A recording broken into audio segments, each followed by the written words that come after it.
Hello everyone, I'm Rhonda, or Lady Rose, as some of you may know me, of Goddess Garage. And I wanted to get on here because I was reviewing some of my old notes. I found some of my old notes and I'm like, oh yeah. So it's been fun sort of doing a bit of a spring, well, it's now officially summer, but a spring cleaning, a purging, that sort of thing. So I found some of my notes and I wanted to relay them because I wanted to continue on with the journey of the 9 keys of happiness. But first, I want to address shadow work and what shadow work is. So let me take a sip of my tea. So I started looking at shadow work because I heard people using this term and clients starting to ask me what it means and how it is to be done. Because a lot of people are like, oh, shadow work, that's the negative side of me, that's the dark side of me, and it's not always good, but it's not always bad either. So let's get some clarity on what shadow work is and how to do it and how to address it and all this kind of stuff.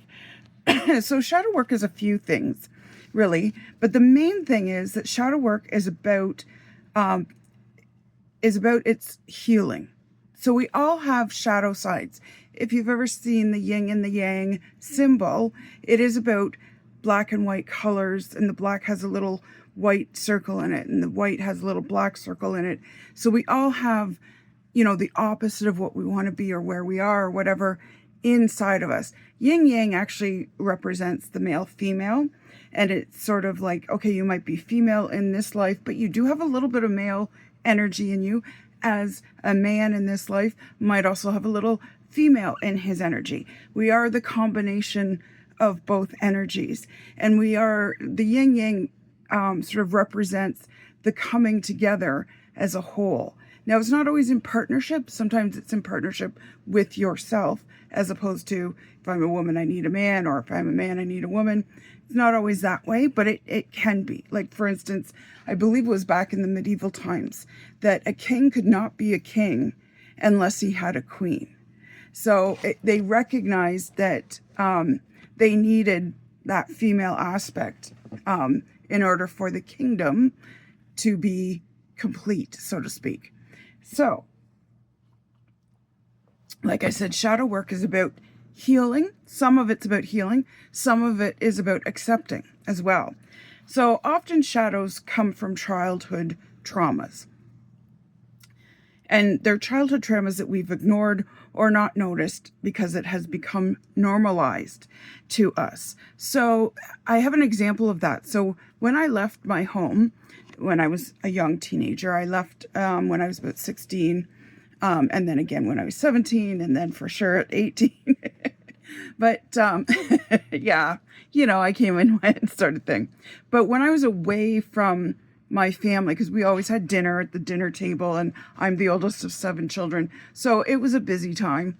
So whenever we sat down, we would laugh and stuff like that with each other. There was abuse that was happening as well, but I won't go into that.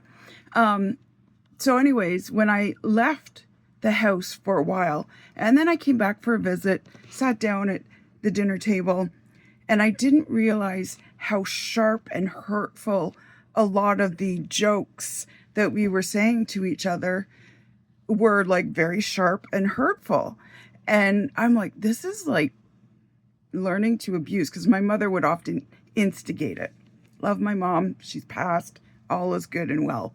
But nevertheless, in this lifetime, she did instigate in a very passive aggressive way a lot of what sort of the crowd would, join in on, right? So I had to be away from it in order to see it and see how cruel we could be to each other. Now, I mean, I know brothers and sisters josh each other and joke and poke and all that kind of stuff, but this was pretty sharp, some of the things. I was like, whoa, I know I participated in that as well. So it was like, so, like, it can become normalized, even abuse, right? Like, there's that, abused woman that goes back to her abuser. It's because it's familiar. It's normalized to her, right? And I've even heard people that were abused, that maybe I made him mad, or maybe, I deserved it in some way. And it's like, wow, what a warped perception you have. But it's amazing how much we can sort of start to make that part of our lives now. That's what it is. That then invites in partners who have those characteristics as well. Our childhood traumas that we didn't address, didn't recognize, it's like, okay. But again, none of this is your fault, but now you're on notice. Now right? So with knowledge comes responsibility. So this can be a problem working with shadows. And then because it's become normalized or familiar behavior and treatment, it wreaks havoc on our lives. So like I said, it becomes normalized, and isn't this the way loving relationships go? It's like, no. We know we are in pain, but we may not fully know why.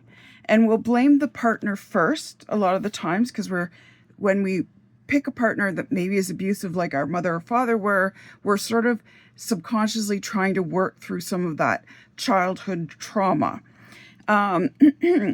So really, it's often an issue with the parent, and not only that, not that we have, let me start again. It's really an issue with the parent that we have not addressed, like I said a little earlier. So until now, because of its insidious normalization, but also because it happened when we were too young to handle it and to process it. So, a lot of our pre-language trauma, and it can happen even at that stage, we don't know how to process it. We don't know how to handle it. So we just let it go, kind of thing. And not let it go and releasing, let it go and it spreads into our body. And I will talk about that in a minute. It's probably because of our innocent and immaturity at that point when the abuse starts happening. And it might not be abuse to you, even as a baby. It might be you're seeing abuse happen. Maybe abuse towards your mother from your father, and that sort of thing. And now as an adult, when we are often unconsciously triggered for a wound that never got a chance to heal, and we end up reacting from a place of fear instead of a place of responding. And from a place of strength. Sorry, I have someone's address on here, an old client's address. We set ourselves up in small, false places of strength. So see if this resonates with you, because sometimes you think, oh, this is strong of me to do, and actually it's one of the weakest things you can do, and it's coming from a place of fear, not a place of strength. So we think it's strong to yell, raise our voices, get above the fray, so to speak. We think it's strong to want revenge, or we are having what's called justified anger. I'm angry at this person because they hurt me. I want revenge because they hurt me or they hurt someone I love. It's totally valid to do that, but understand that's a reaction, not a response. And that's not a place you should live in, okay? We think it's strong to want to do damage or harm to someone else, to ourselves, to something physical, like, a cupboard, a guy punches his fist through the cupboard, and it's like, oh, well, I just need to get that out. I just need to vent it. It's like, that's a place of weakness and fear. We think it's strong to be angry and to hold a grudge. Like I said, that justified anger. Now, justified anger, like if someone hurts you, you are justified to be angry at that person. But, and punishment is available. Like I had my purse stolen one time. Some person walked into my house. I had my purse on the desk in the front hallway, and I grabbed it, or I didn't grab it. He grabbed it and ran. And I was so upset and I was so angry. Now, I don't know if he ever got caught, But luckily I did find a couple of things from my wallet. Like, it was right after my birthday and I had a few gift cards in there, and it was like, so all the money of course was gone, and most of the gift cards I think were gone, and I had to get a new driver's license and blah, blah, blah. But the 2 pictures I had of my babies, of their baby pictures, still there. So yay, so, be thankful for the little things kind of thing, because those pictures couldn't have been replaced.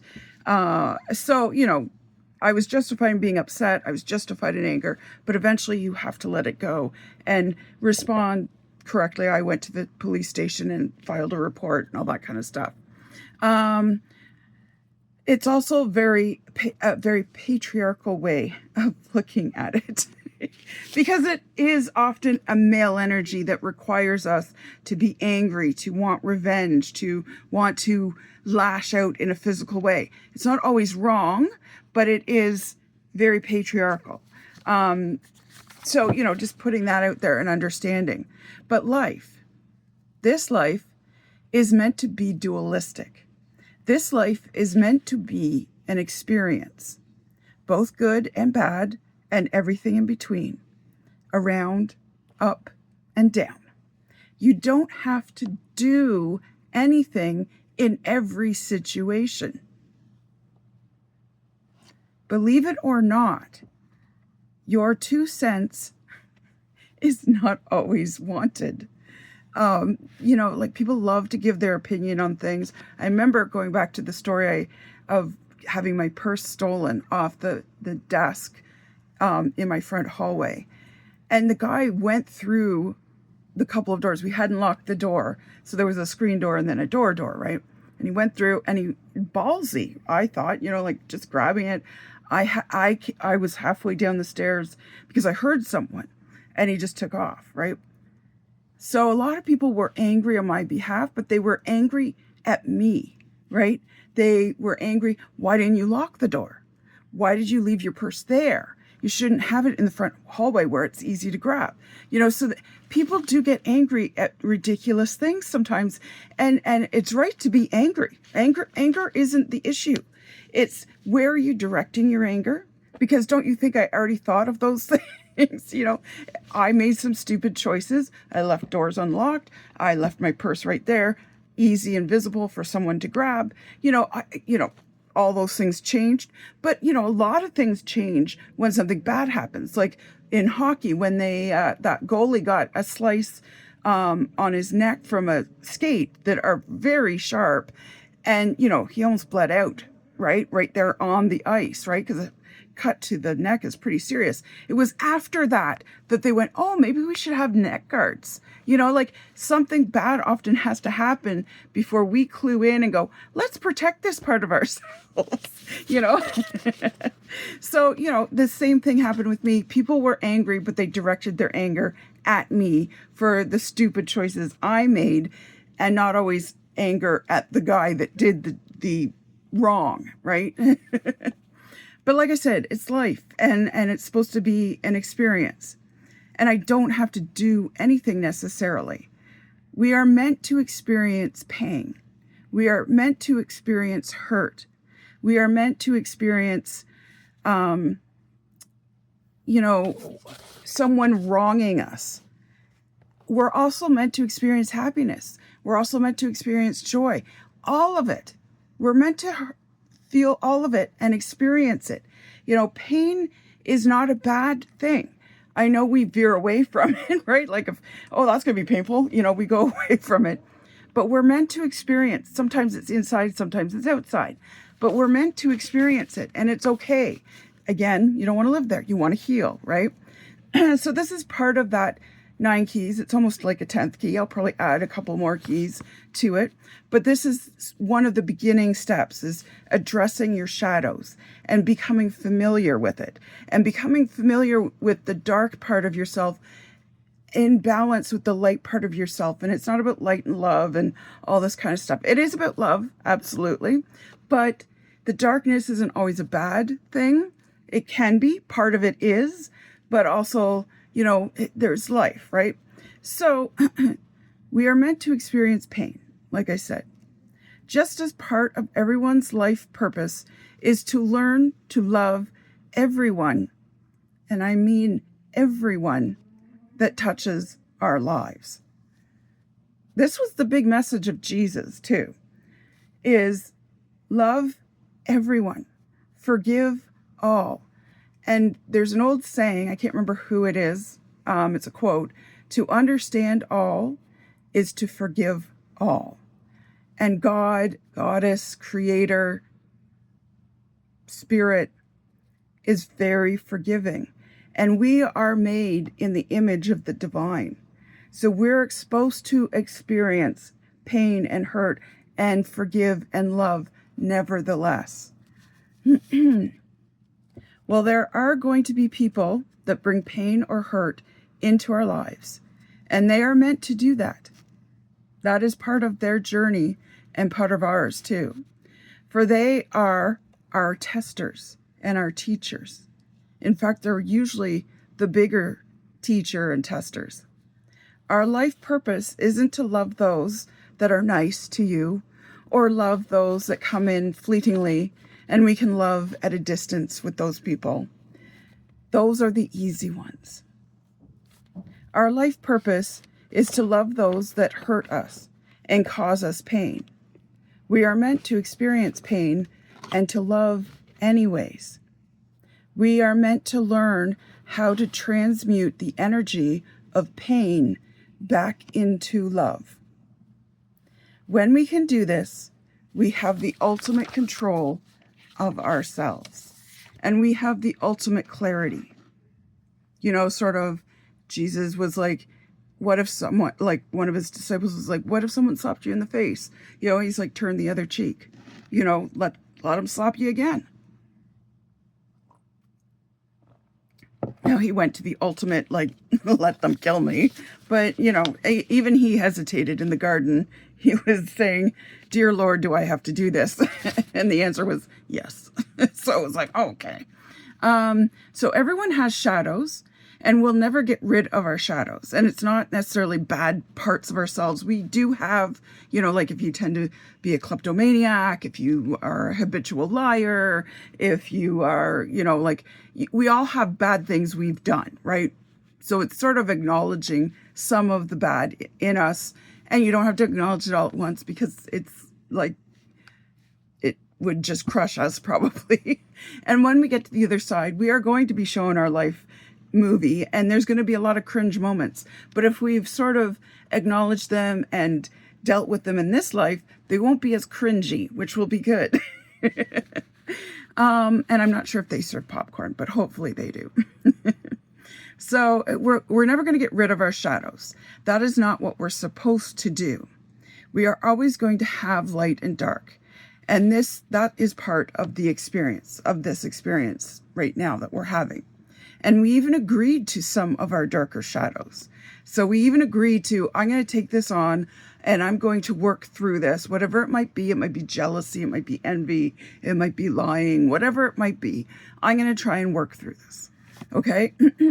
It's a lesson for us to learn. And sometimes we get lots of lessons. Maybe it's not just one lesson, right? It's sort of like the gym. You know, you can't go and one and done. I've pumped the weight. Now I'm fit for life. I mean, if only, right? So spiritual is even more than that. So it's a lesson for us to learn how to spin dark energy and transmute it into love energy. And I know that sounds very Cinderella-ish, and I love that I picked the word spin, because there's a lot of fairy tales that have a spinning wheel, a spinning, weaving type analogy to it, kind of thing. You know, the most famous, of course, is Sleeping Beauty. If she pricks her finger on the spinning wheel, she'll die. The 13th fairy, who is often mistaken for, what's her name there? The dark fairy. No, the 13th is actually the youngest of the first 11 fairies, and she hides in the curtains when Maleficent, that's her name, thank you. I'm thanking my brain for remembering. When she comes and puts the curse on Sleeping Beauty because she wasn't invited to the banquet like all the other fairies.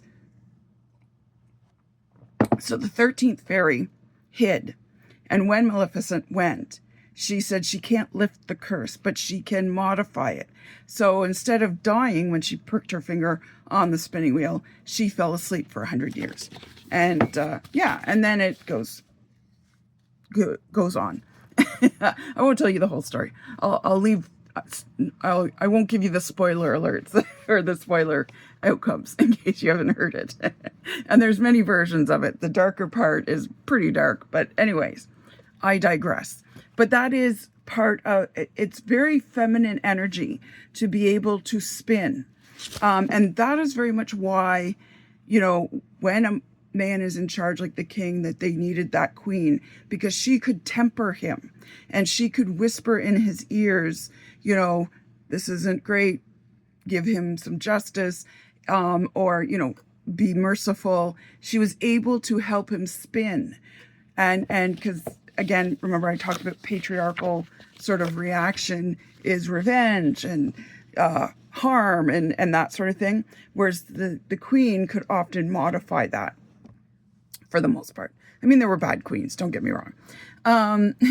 So everything is energy. Science has finally caught up and agreed that yes, indeed, everything is energy, and that you cannot destroy energy, but you can, however, transform energy from one type to another. So, like I said with the 13th fairy, you know, she transformed the curse from death to sleeping for 100 years, which is quite a nap to take. So you don't necessarily want to get rid of your shadow, but you do want to work through and move through your shadow. And when you do that, you become more in control of yourself. You are coming into any situation more centered. So you have a gravitas that you didn't have before. You have a strength that you didn't have before. And you have a knowing that you didn't have before. And this is all part of moving through that shadow part of yourself. And one way to move through it is to shine some light on it. Don't necessarily transform it to light, but shining light on it so you can see it means bringing awareness to it. And that's the first and easy step. But it comes to be the hardest step to do. Once that step is taken, that's when we can begin to learn the lesson and receive the gifts. Yes, there's gifts involved. And we can receive the gifts from it. We can learn to accept it, accept who we are. And, you know, like, even if you're, let's say you're a kleptomaniac, right? And you steal things for no apparent reason. It's just something you do. But now you've brought awareness to it. So now, when you know what it is, maybe you're a habitual liar. Maybe you're always jealous of people. Maybe, you know, just go through the list. Now, don't go through a laundry list, and don't go through things that, you know, make you look like, oh, I'm just, you know, I'm very shy, or, you know, I'm very meek, and, you know, like, no. Figure out the shit that really is yours. And you don't have to tell anybody about it. You just have to acknowledge it within yourself. And with that clarity, then you can start to augment it, transform it, and transmute it, spin it into the energy that is helpful as opposed to destructive. Okay? So you learn to accept it.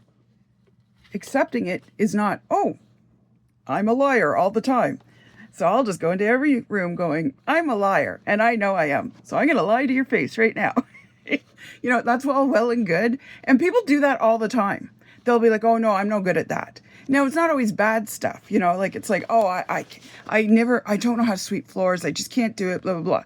No, you know how to sweep floors. Sweeping floors is not a big thing to learn. It's not a skill that's like really hard, takes years of practice or anything like that. You know how to sweep the floor. You just choose to not be good at it, right? So when you know what you're not good at, and it doesn't always mean that everything that you're not good at, you now have to improve.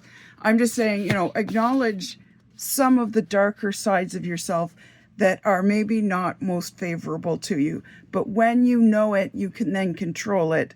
And then you can either change it or negate it even in certain situations, depending on what it is, okay? It's with acceptance that we can forgive. So we can forgive ourselves. You didn't know what you didn't know until now, right? And in forgiveness that we can, it's in forgiveness that we can divinely control and transmute it into divine love. So like holding on to a grudge. I would never forgive that. That was unforgivable. Now, even God himself, through passages and scriptures and things, has said nothing is unforgivable. Nothing. So that, like I said, that saying that goes back to understand all is to forgive all, even the unforgivable. You know, like it's all well and good to forgive the easy things, but have you forgiven the hard things? And forgiveness is really for ourselves, for the divine part of ourselves. And when we raise ourselves up through forgiveness, because we do, we raise up everyone else, everybody else, every single soul is risen up. Even the person that did you wrong, but also your children, your spouse, your mom, your dad, you know, people that are close to you, people that are frenemies. We all raise up and we do better as a human species. Okay? So keep that in mind. This is how we heal the shadow, the parts that need healing, and release ourselves into a newfound freedom. And trust me, I have personally experienced this, and it is a very freeing experience to let go. Like, that's what forgiveness is about. A lot of people think, oh, that person's done unforgivable things, and if I forgive them, then I'm condoning what they did. No, that is not forgiveness. You are forgetting and confusing forgiveness for condoning.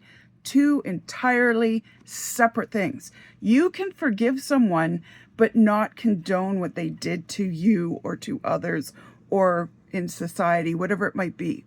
You can forgive, but forgiving is not condoning.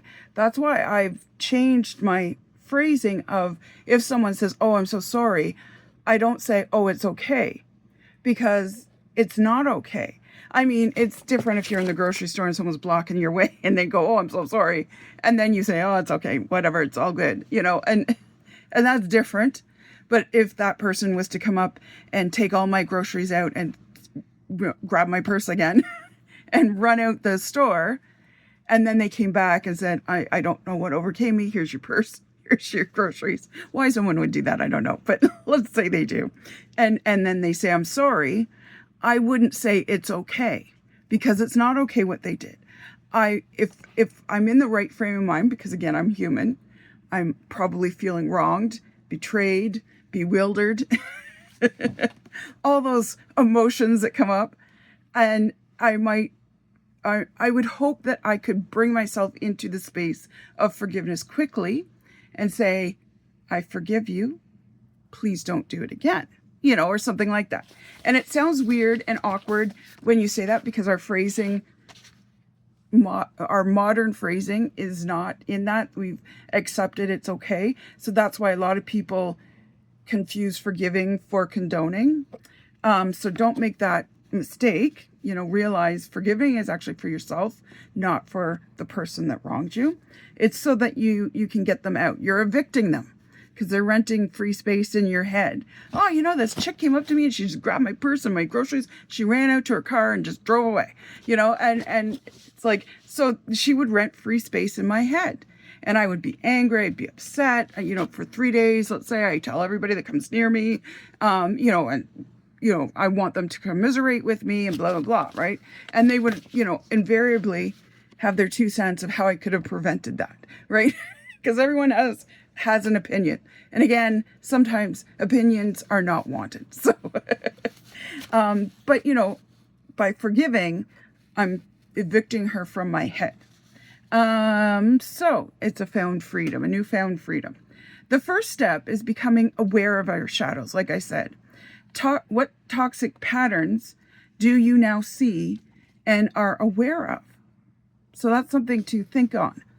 The first step is becoming aware. So what toxic patterns do you have in your life that you see and are aware of? So my answer this was a few years ago now, many years ago actually, my answer to that was I hang on to things way too long.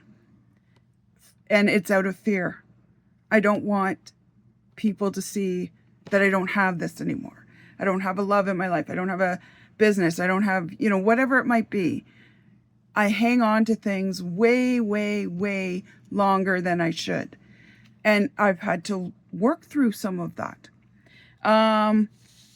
Which one would you like to release the most? It was the I hang on to things, help me release. And it wasn't always bad things. It was just like, we've played this musical. The musical's now done. It's sort of like if you go to the theater and I put on a play for you. It's a beautiful play. Very musical, very extravagant, very, good job, Rhonda. And then when the curtain comes down, I come back on the stage and I still want to do more acting, singing, whatever it is, dancing for you. And it's like, but it's over. And now you're doing this weird thing. And I just want to go home and revel in the joy that I experienced from watching you. And it's just not there anymore because I'm ruining it myself, right? By going, oh, hey, watch me do this one last thing. So that was my answer. So first off, when it comes to experience and the emotions or feelings around the experience, they are neither right nor wrong. So don't judge yourself when you are doing these explorations of emotions, feelings, especially around trauma, It just is. So the experience is simply the experience, and it just is. Allow it to be just is. Okay? You did what you did as a coping mechanism, as a protective thing. The emotions aren't right or wrong. No emotion is right or wrong. They are simply emotions. So allow yourself to acknowledge what emotions you went through, whether it's a situation, whether it's something you do. And for me, it was sitting down and understanding, why did I have a fear of letting go? And a lot of times it's a fear of abandonment, okay? And whatever way we perceive that.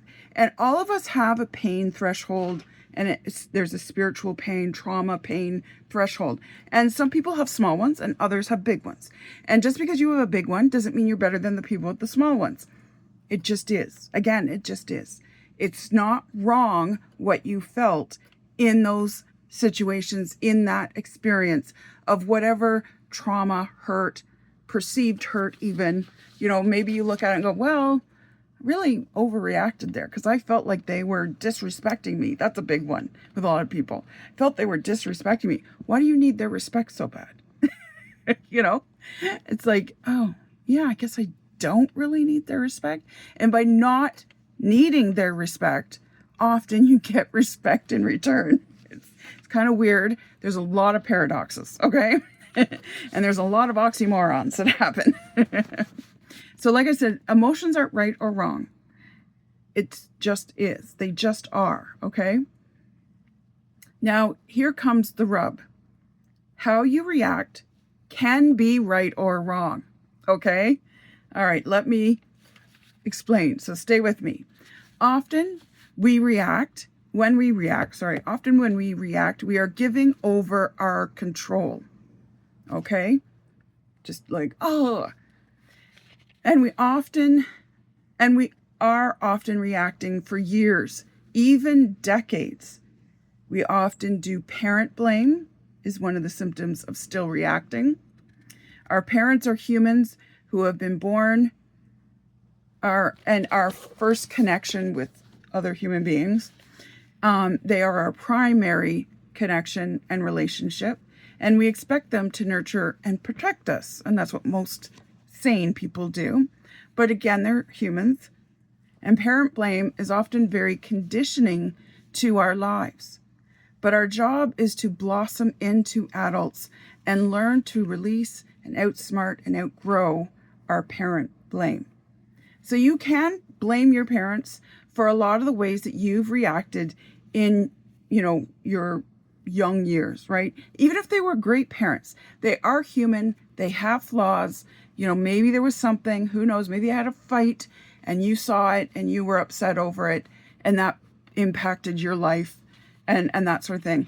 But outside of that, they were great parents, right? And it is hard when, as you get older and you realize your parents are not, perfect, right? You're like, oh my God. It's usually a very shocking moment when you find that out, when you find out that your parents don't know everything, that they don't, they're not infallible kind of thing. But again, it's as adults who are flawful. It sounds like a food. We are filled with flaws ourselves, and we have to learn to, release that need for our parents to be perfect, and release and outsmart and outgrow it and become adults ourselves. Shadow work is not just recognizing the darker parts of ourselves.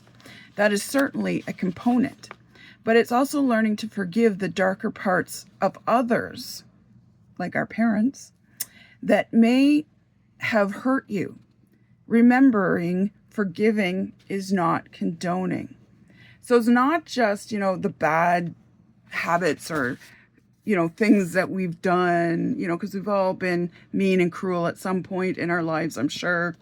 And even if we don't realize it, again, going back to that watching your life movie, there's going to be cringe moments because you're going to be like, I didn't even realize I hurt them.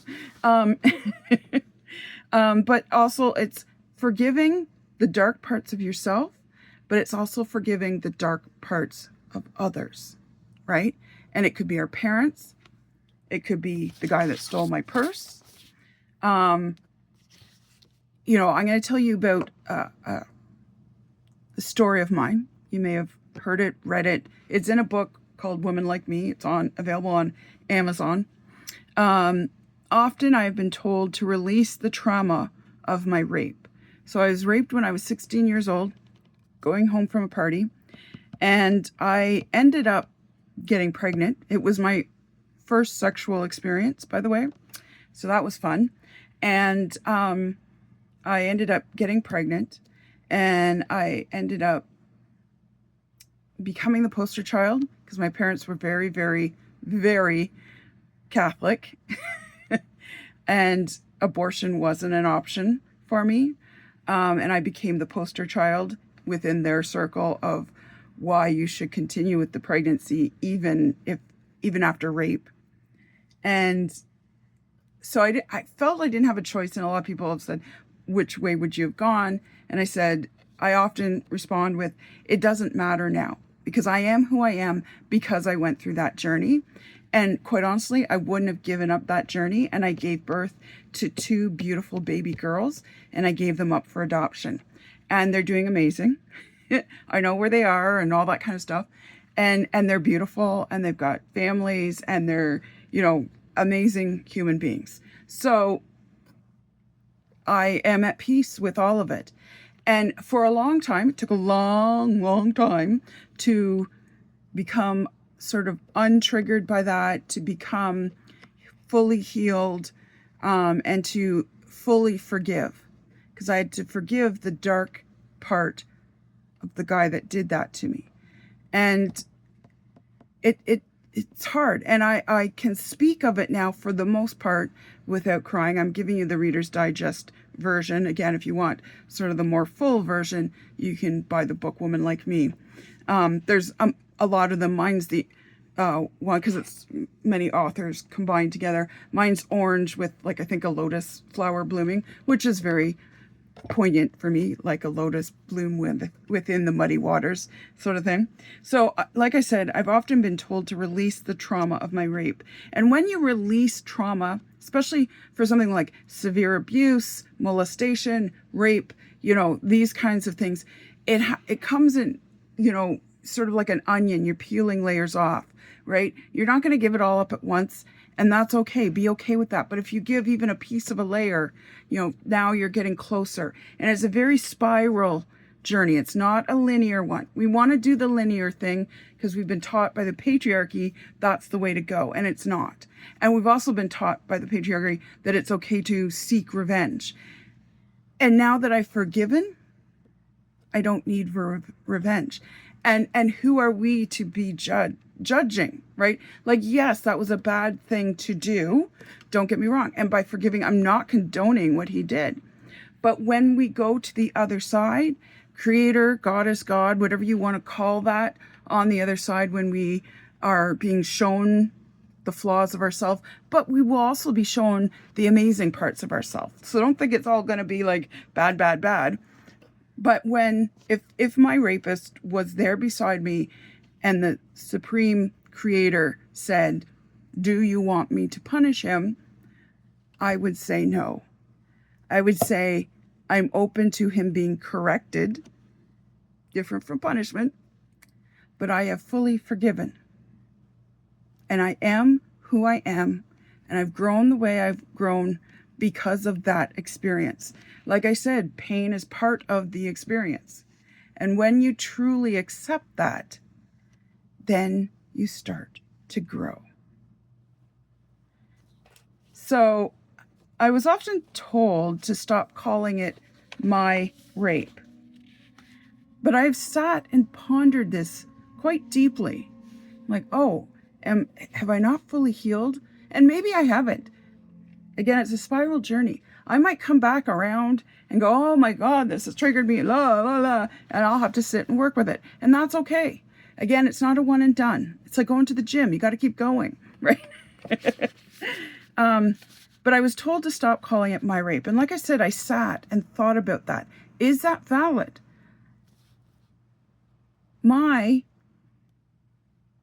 As I was thinking deeply, the my rape is not a soul statement, because I was worried. Maybe it's a soul statement. Maybe I'm holding on to part of that. It's not an I am statement. I have never said I am a victim. So erase that from me, please. Like I never said, I understood that I was a victim of a crime, of a horrific act, but I never said I am, right? I said I would call it my rape. And so, like I said, it's not a soul statement. It's not an I am statement. I remember the first time I called it my rape. That is when I stopped rehashing and reliving it. And that is when I now had control of it. I had control of how I would react to it.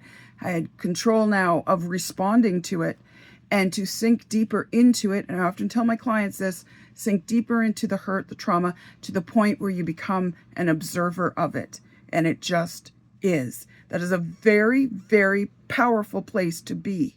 So yes, it is my rape. And now I have control over it. I stopped rehashing and reliving it. I did that for decades. And that is when I gained control over it.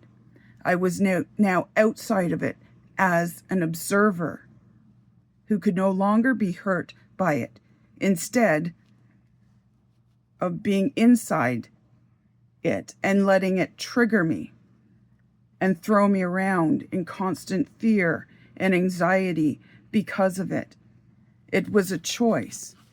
The choice was to call it my rape. I was owning the situation. So I often, and I'm sure you've heard this, when you've, talking about life journey and blah, blah, blah, right? It's, like own your stuff. Like it is a very powerful place to be when you own your shit, right? But owning it isn't always like, oh, I was a bad person here, or I didn't do the right thing there. That's part of it, definitely.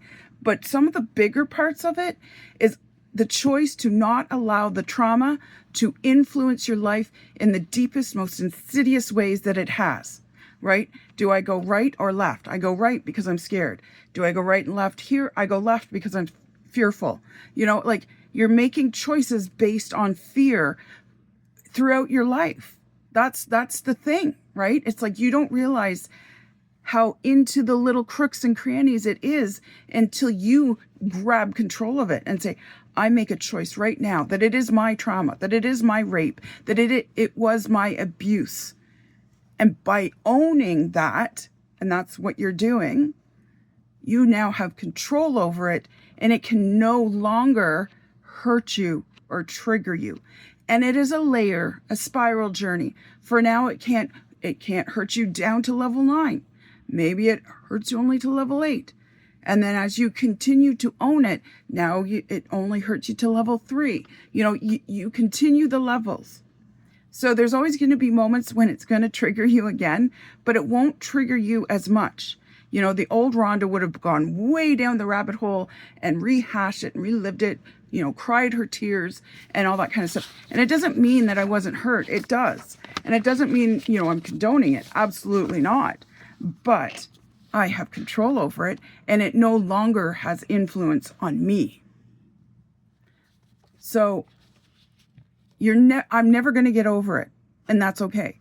So anger, grief, hurt, all that kind of stuff, you'll never get over it. And I don't like that phrase of just get over it, right? But I sure as hell can get control of it and move through it. I am not its victim anymore. It is mine, and now I have control. And rape is the ultimate loss of control. Whether you're male or female, it's the ultimate loss of control.